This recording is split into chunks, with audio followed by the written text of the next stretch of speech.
রমজানে যেতে হাসান ফারিনের রঙ্গিলা গানটি ব্যাপক জনপ্রিয় হয়েছিল। সবার মুখে ছিল গানের কলি।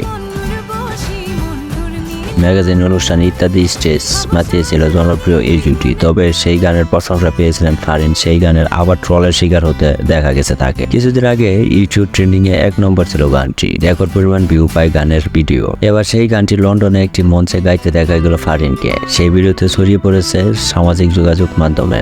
তাতে দেখা গেল মঞ্চে গানটি গাইতে গিয়ে যেন সেই হারিয়ে ফেলেছিল তিনি। সেই গান প্রচারের পর প্রশংসায় ভাসছেন। মঞ্চে সেই গান বেসুরে গাওয়ার কারণে সমালোচনার মুখে পড়েন তিনি। ট্রলের শিকার হচ্ছেন অভিনেত্রী। অনেকেরই ধারণা করছেন ইত্যাদিতে গানটি অটো টিউন করে গাওয়া হয়েছে।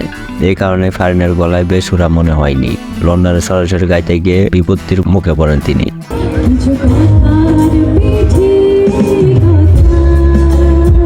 জানা গেছে লন্ডনের মাইল এন্ড স্টেডিয়াম মঞ্চে গান গেয়েছিলেন তিনি। সেখানে উপস্থিত ছিলেন বাংলাদেশি দর্শকরাও। তবে মন খারাপের মাঝে সুখবর হলো, লন্ডনে অনুষ্ঠিত রেইনবো আন্তর্জাতিক চলচ্চিত্র উৎসবে ফারিনের ফাতিমা ছবিটি সেরা চলচ্চিত্র হিসেবে নির্বাচিত হয়েছে। তো আপনারা কি মনে করেন, ফারিনের কণ্ঠ কি আসলে এতটা খারাপ যতটা সবাই মনে করতেছে আর তাকে এভাবে ট্রল করা হচ্ছে? আপনাদের মতামত অবশ্যই কমেন্টে জানাবেন।